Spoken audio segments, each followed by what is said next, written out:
Bonjour à tous amis dégustateurs et donc bienvenue pour les vins du week-end. Alors, ce week-end on a fait, c'est le retour un peu des frimas de l'hiver ce week-end, et alors on a fait un pot-au-feu traditionnel. Donc avec en gros du jarret et des viandes plutôt grasses d'ailleurs. Et donc, du coup, on a ouvert pas mal de bouteilles. Alors, en fait, c'est pas tellement qu'on a ouvert pas mal de bouteilles, c'est que l'avantage du pot-au-feu, c'est qu'évidemment, on boit du vin rouge dessus, pot-au-feu traditionnel, voilà. Hum, Et qu'il y a plein de vins rouges qui vont bien dessus. Et donc, en fait, j'en ai profité pour regarder un peu, parce qu'on ne boit pas une bouteille par repas, donc souvent, voilà. Donc, du coup, je me suis organisé pour pouvoir tester pas mal de vins. Et il se trouve que j'ai regardé dans L'accord parfait de Philippe Bourguignon, excellent livre que je recommande s'il en est, ce qu'il proposait lui que le pot-au-feu pour m'amuser à regarder un peu pour regarder ce que ça donne, quoi, tout simplement. Alors ça tombait bien parce que la plupart des vins qu'il conseille, il se trouve qu'ils y allaient très bien avec les autres plats conservés dans le week-end. Donc du coup j'ai choisi trois vins rouges qui effectivement sont conseillés par Philippe Bourguignon. Alors on verra la nuance, mais sur ce fameux pot-au-feu. Mais en attendant, on n'a pas démarré par le pot-au-feu. Vendredi, on a démarré tranquillement avec un poulet tandoori, donc façon indienne, on va dire. Un poulet qui a mariné dans les épices tandoori. Alors, j'ai essayé le rouge, le blanc, j'ai essayé plein de trucs. Bon, on va dire que c'est pas un plat facile pour le vin en général, ce genre de plat. Surtout que nous, en plus, là, il n'est pas grillé au barbecue. Quand je le fais au barbecue, voilà, c'est peut-être un petit peu plus facile parce que le goût fumé, voilà, tout de suite, va permettre de trouver des vins qui vont au moins aromatiquement trouver qu'il y a un petit peu de cohérence. Et donc là, j'ai ouvert ça. Je me suis dit, bon, de toute façon, je vais ouvrir ça. J'en avais envie. J'avais pas encore ouvert, donc un schiste, mais côté blanc. Et c'est donc 2020 et de la cuvée essentielle 2020. Alors sur l'accord, bon, on va dire que ça le fait, sans le faire. Enfin voilà, c'est assez neutre, on va dire. Voilà. Par contre, le vin en lui-même, lui, n'est pas neutre du tout. Très beau, essentiel. Donc je rappelle, c'est la cuvée d'entrée de gamme du domaine des schistes, blanc. Assemblage, Grenache blanc, Grenache gris et Vermentino. Je ne crois pas qu'il y ait de Macabeu là-dedans, mais je sais qu'il y a du Vermentino, ça j'en suis sûr. Je vérifie juste. C'est ça. Ah si, il y a du Macabeu aussi. Donc Grenache blanc, Macabeu et Vermentino. Moi, c'est une cuvée que j'adore, ce schiste blanc. Et une fois de plus sur Essential, et une fois de plus sur ce 2020, bah, c'est super. Très joli nez de pommes, de fruits blancs, de pommes. Ensuite, on a une petite évolution vers le fruit jaune. Des belles notes de foin, d'herbes séchées qui apportent de la fraîcheur, un petit côté chablisien presque. Et puis ensuite, une petite pointe citronnée, pareil, qui amène aussi de la fraîcheur, un petit acidulé sur un fond, on va dire plutôt amande douce, et qui évolue, là il est tout jeune, et je sais que ça évolue un peu sur le côté cire d'abeille, mais là on est encore sur la partie plutôt amande douce. Voilà, c'est très joli, belle bouche ensuite. Alors, on est en 2020, c'est puissant, il y a des épaules, il y a de la matière, c'est ample, mais ça reste droit. De bout en bout, c'est pas chaleureux. Alors, frais, faut pas exagérer, évidemment. Mais enfin, bon, le Vermentino amène sa petite, comment dire, son écho à ce côté un peu droit et presque frais. Et puis, jolie finale. Alors, certes, un peu puissante, mais tout ça reste dans un très bel équilibre. Pas de sensation d'alcool et très jolie persistance sur ce fruit blanc. Le côté herbe, foin séché, herbe séchée, là, voilà, la petite pointe citronnée en bouche, c'est assez citronné d'ailleurs, ce qui donne du coup effectivement une très grande digestibilité, mot pas si facile et je ne sais même pas s'il existe en français d'ailleurs, à ce super essentiel blanc des schistes qui reste un top domaine rapport qualité-prix. Je rappelle que, enfin, une top cuvée rapport qualité-prix parce que cette belle bouteille ne vaut que 10 euros et ma foi, c'est un excellent vin pour 10 euros. Ensuite, donc, on attaque nos fameux rouges Alors, ouvert avec le pot-au-feu, enfin ouvert, bu en parallèle avec le pot-au-feu, même s'ils ont été bu certains sur d'autres plats plus appropriés. Alors, on a commencé par un conseil de Philippe Bourguignon qui lui conseille un Hermitage. Alors, Surtout, lui, dans le cas où on a plein de viandes différentes dans le pot-au-feu, qui vont même au-delà du bœuf, même avec de la saucisse. Voilà. Mais du coup, ça m'amusait et j'avais ça en cave. Et donc, j'ai ouvert ça. Un domaine des Tourettes, donc c'est Delas. Et c'est un ermitage, donc, et c'est le millésime 2011. Alors, vin qui, tout en jeunesse, voilà, m'avait pas forcément convaincu. Puis j'avais trouvé la dernière que j'ai bu l'année dernière, à l'été 2021, finalement plutôt une belle surprise et très bien. Et alors celle-ci, bah, celle-ci pareil, très belle surprise. Parce que finalement, je n'attendais pas grand-chose. J'ai plutôt d'ailleurs en souvenir, c'est quand j'ai relu mes notes, hein, d'un un vin pas top, que là, j'ai dit, voilà, attends, c'est bon ça quand même. Donc, bah, très, très joli nez, assez classique, de chez Delas, entre autres, avec un nez à l'ouverture. Hein, je parle bien à l'ouverture, 1 heure après ouverture. Assez, donc très cassis, presque confit, assez surprenant, mais en tout cas, très mûr, avec ce côté sexy gourmand, entre guillemets, mais en tout cas avec un côté très gourmand et effectivement assez sexy les notes mocha, voilà, le côté un peu élevage qui ressortait, des notes alors épicées plutôt typées réglisse, voire évoluant même presque menthol. Sur ce fond, effectivement, mocha et léger balsamique. Et puis au fur et à mesure de l'ouverture, donc 3 heures, 4 heures, voilà, puis 7-8 heures, on va trouver un côté presque chaleureux kirché, parce qu'en fait c'est le côté balsamique qui prend complètement le dessus. Et puis arrive surtout le cuir, le vieux cuir. Et par contre ça c'est très joli. Parce que c'est très bien intégré. Et donc au final, je dirais un nez assez classe, enfin assez classe, non pas classe, mais un nez qui, avec un côté assez profond, le côté sexy en ouverture, avec un côté assez profond, donc c'est assez équilibré en fait, et plutôt très bon, hors classe, ouais, avec ses belles notes de cuir. Ensuite, on a une bouche, alors, assez limite, moi je pense en maturité, bon, mais ça c'est mon opinion à moi. Elle est droite, elle est profonde, on est bien, du coup ça fait 13 ermitages, droite, profonde, structurée. Euh, des tanins effectivement soyeux, mais voilà, on a de la vivacité et je dirais que la matière enrobe tout juste cette vivacité.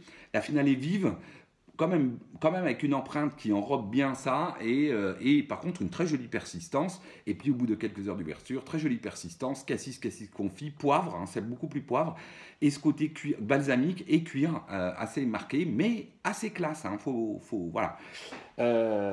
Donc plutôt oui, très joli vin, voilà, ouais, que j'ai bien aimé. Sylvia aussi, voilà, on est un peu à la limite de genre de vin généralement qu'elle apprécie, là, elle a bien aimé.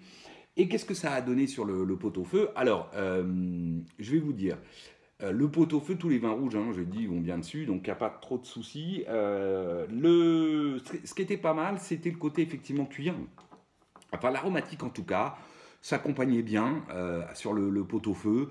Aromatiquement, c'était intéressant. D'un point de vue texture, structure, bon, voilà, il n'y avait pas, je dirais qu'il y avait pas d'éléments signifiants, singuliers, voilà. Donc, plutôt un accord agréable, mais ni le vin ni le plat ne s'en sortaient grandis, on va dire. Ensuite, alors j'avais ouvert exprès ça, parce que l'ami Philippe Bourguignon, il conseille un Volnay. Je me suis dit, tiens, bonne idée, puis moi j'en ai en cave, et puis moi, de toute façon, hein, basiquement, l'autre point que je voulais dire, c'est que sur le pot-au-feu traditionnel, l'intérêt, comme tous les vins rouges vont bien dessus, le meilleur accord possible, c'est surtout le meilleur vin rouge que vous trouvez, enfin que vous avez ou que vous aimez. C'est voilà. Donc moi, évidemment, comme vous le savez, la Bourgogne, c'est un peu mon truc. Enfin voilà, j'adore tous les vins, mais je dois dire que les vins bourguignons, les pinots de noble régime bourguignon sont un peu quand même ce qui me fait vraiment triper sur le fond, en tout cas me touche vraiment profondément. Donc, qu'est-ce que j'ai fait? J'ai ouvert un super Volnay, un Volnay de chez Jean-Pierre, du domaine Boyau. C'est la cuvée Les Champans sur le millésime 2017.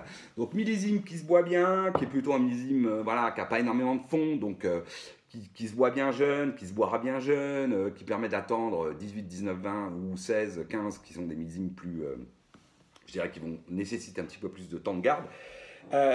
Et alors, qu'en est-il de ces champans 2017? Eh bien, c'est un très joli champan. Très expressif. N'ayez pas peur de l'ouvrir si vous en avez et que vous avez envie de goûter. Évidemment, il se gardera. mais il se boit déjà très très bien avec son très joli nez, de groseilles de framboise, des notes d'épices, de réglisse, puis ensuite les notes plutôt de ronces, de sous-bois, voire de bourgeons de cassis. Ah, on voit que 2017 est voilà, un millésime sur lequel on a évidemment de la fraîcheur. Et puis ce fond, alors plutôt noyau, caroube, voilà. Un ensemble très typé Pinot, assez friand, mais avec du fond au nez. Ce qu'on va exactement retrouver en bouche, jolie bouche, corpulente, pas une énorme densité de tanin, faut bien le dire. Hein. Champagne, ça va être un vin aussi, voilà, qui a vraiment, comment dire, très plein avec des tanins qui peuvent être assez denses, toujours très beau, très soyeux, mais voilà, un vin plein, assez structuré. Là, on a bien la structure, mais il n'y a pas une grande densité de tanins. Par contre, les tanins sont très jolis, sont soyeux. Il y a de la fraîcheur, ce qui apporte effectivement la profondeur au vin. Hein, c'est un vin plutôt en longueur cette fois. Et puis, belle finale, fraîche, mais super empreinte à nouveau, et très friande sur ce côté framboise, groseille. Les notes végétales, la ronce, sous-bois, allant presque jusqu'au bourgeon de cassis. Et puis le fond noyau caroube et les petits côtés épicés aussi. Bref, un très joli vin. Et alors sur le pot-au-feu, me direz-vous. Eh bien, ce qui était intéressant, c'est peut-être le vin qui a offert le plus de contraste. C'était effectivement le plus contrasté, donc ça faisait clairement, le pot-au-feu faisait clairement ressortir le côté très fruité et surtout épicé réglisse. Ça faisait beaucoup sortir la réglisse dans le vin. Mais du coup, moi j'aimais bien ce côté un peu contrasté. D'un point de vue texture, je dirais qu'il n'y avait pas, voilà, rien de particulier à nouveau, rien de singulier. La viande grasse et voilà. Le poireau qui est toujours un peu compliqué, poireau, navet, carotte. Hein, alors, le poireau peut être un peu compliqué avec le vin rouge. Là, que ce soit sur l'Ermitage ou que ce soit sur le Volnay, je dirais qu'il passait. Alors, il passait quand même un peu mieux sur l'Ermitage. Sur le Volnay, on était un peu quand même en limite. Mais, euh, mais globalement, je trouve que c'était, en tout cas, l'accord qui m'a le plus convaincu. Alors, peut-être parce que finalement, moi j'aime les Bourgognes et du coup, c'est bien ce qui ressort de cette affaire-là. Peut-être. Mais en tout cas, l'accord m'a plus convaincu parce que plus de contraste, plus intéressant. Par contre, il ne magnifie ni le vin, ni le plat. Et ce qu'on va retrouver dans le troisième accord testé, alors cette fois c'est avec cette bouteille qui m'a fait de l'œil direct, hein, j'étais descendu chercher un Bordeaux parce que monsieur Philippe Bourguignon propose comme troisième type d'accord un Bordeaux. Alors lui sur Saint-Émilion, mais je suis descendu en cave, j'ai vu quelques Saint-Émilion en cave, mais la bouteille qui m'a donné le plus envie c'est celle-là, c'est un Margaux, un château Malesco Saint-Exupéry et c'est le millésime 2005. Alors moi, château que j'adore, Malesco Saint-Exupéry, que j'aime beaucoup, que je considère être un des plus beaux Margaux, surtout très constant, de toujours. J'ai rarement, voire je crois jamais goûté un mauvais millésime de Malesco. Oui, pour moi, il est dans le top 5 des Margaux. Voilà, alors c'est pas le plus festif justement. Moi je trouve il garde toute la classe d'un grand Bordeaux. Alors qu'à Margaux, on peut avoir aussi des vins qui sont un peu sexy, enfin vulgaires, donc faut exagérer, mais c'est le fameux sexy gourmand, des vins qui un peu international style, voilà, avec des boisés assez marqués, voilà, des vins très aguicheurs, voilà. Non, Malesco c'est pas le cas et ça se retrouve à nouveau ici avec son très beau nez à la fois profond mais assez friand. Sur le cassis mûr. Ensuite, on a les belles notes, alors qui vont au départ être assez marquées graphite. Et puis, après quelques heures d'ouverture, ça va évoluer vers le cèdre, le bois précieux, le cèdre. Des petites pointes de poivron rouge grillé très agréable, qui apporte un peu de fraîcheur. Et un fond fumé tabac. Qui fait d'ailleurs qu'au bout de quelques heures, on sera plutôt vraiment sur le cèdre et les notes épices qui sont plutôt typées boîte à cigares et ce fond fumé tabac blond, voilà, très agréable. Le tout étant comme la bouche, droit, précis, joli tanin soyeux. Alors en bouche, c'est hyper tonique, c'est frais et tonique, beau tanin, précis, fin, soyeux, dense. voilà, c'est hyper dynamique, c'est 2005. Il y a une énergie, voilà, on la sent tout de suite. Il y a de l'énergie dans cette bouche qui vous emmène avec une très jolie finale, dynamique, tonique, fraîche et assez élégante, classe. Même plus qu'élégante, classe quoi. Sur le cassis confit, le cassis pardon mûr, et puis parce que ce côté un peu friand, les belles notes de cèdre, la petite pointe de graphite, ensuite le côté plus boîte à cigares et ce fond fumé tabac, voilà qui est très beau. Et alors sur le pot-au-feu, me direz-vous, bah, sur le pot-au-feu, je dirais que le plat a plutôt renforcé ce côté assez droit, profond du vin, et donc presque l'a rendu un peu austère. Du coup, voilà, c'était un peu austère. Alors, ça reste très, très joli et ça fonctionne très bien, il n'y a pas de souci. Mais on est plutôt dans un accord voilà, qui est pas la fête. Or, pour moi, le pot-au-feu, c'est un plat plutôt, on va dire, joyeux, festif. Donc, moi, c'est pour ça que j'ai préféré le Bolnay, par exemple. Donc, je trouvais que l'accord correspondait mieux à ce côté un peu joyeux, festif, voilà, par le contraste qu'il offrait. Il y avait un côté. Voilà, alors que le Margaux, on était plus droit, plus profond, hein, donc quelque chose d'un peu plus austère, voilà, plus méditatif. Bon, après, je pense que c'est chacun, justement, selon ses goûts, appréciera l'un ou l'autre. Mais en tout cas, les trois collaient bien. Pas étonnant, je vous ai dit, bon, le pot-au-feu, globalement, hein, n'importe quel vin rouge va bien aller. Donc, mon conseil, si vous êtes du pot-au-feu, surtout, ouvrez les vins, les types de vins que vous adorez, parce que, voilà, ce sera un bon compagnon de table. Même si je pense que le pot-au-feu n'est pas du tout un plat qui magnifie les accords, c'est-à-dire que, ou en tout cas à date, je n'ai pas trouvé de vin qui soit grandi par l'accord, ou que le pot-au-feu en soit grandi lui aussi. Voilà, le pot-au-feu reste le pot-au-feu et le vin reste le vin. Il n'y a pas de... Je trouve que la magie des accords, c'est quand hein, l'un et l'autre, le vin et le plat, sont tout à coup magnifiés, sont encore meilleurs que si on les prend individuellement. Voilà. Et puis du coup pour ce soir du coup, on va faire le bouillon de pot-au-feu avec des pâtes assez classiques, hein, des vermicelles. Et donc, oui, vous ne serez pas surpris, j'ai bien aimé le Volnay, le bouillon quand même très proche avec du goût du pot-au-feu. Et donc, j'ai ouvert un Bourgogne de l'ami Jean-Pierre, un Pinot Noir, donc, et c'est le millésime 2018. Voilà, vin que moi j'adore. Je voyais Nicolas, mon copain Nicolas S, qui postait sur notre groupe WhatsApp qu'il a ouvert vendredi soir à Bourgogne de Jean-Pierre, je ne sais plus si c'était 2017 ou 2018, qui disait mais j'adore ce vin décidément, voilà. Et c'est vrai, du coup d'ailleurs il m'a donné envie, parce que c'est vrai que son Bourgogne générique à Jean-Pierre, il est juste topissime, voilà. Ça explose de fruits, c'est vraiment le Bourgogne comme on aime, le Pinot, alors de copain, c'est pas exagéré, c'est pas un vin d'une grande complexité, mais c'est le super Pinot de copain, voilà, on ouvre ça, tout le monde est heureux, tout le monde est content. Voilà, c'est un vin qui donne le sourire, très beau nez. Alors on est sur la framboise, la groseille, voilà, ça explose de fruits. On a la petite pointe de ronce là qui vient quand même un peu rafraîchir ça, un petit côté épicé, voilà. Et ça marche très bien. Mm. Mm. En bouche, c'est pareil, très expressif. Ça explose de framboise, de groseille. Voilà, la petite pointe de ronce, même sur 2018, on l'a bien. Le petit fond un peu noyau et un petit côté épicé, fleuri aussi. C'est vraiment très joli. La bouche, elle reste assez fraîche, elle est très buvable hein, pour un 2018. On retrouve en finale un peu de puissance quand même, y compris sur un Bourgogne générique de Jean-Pierre. Mm.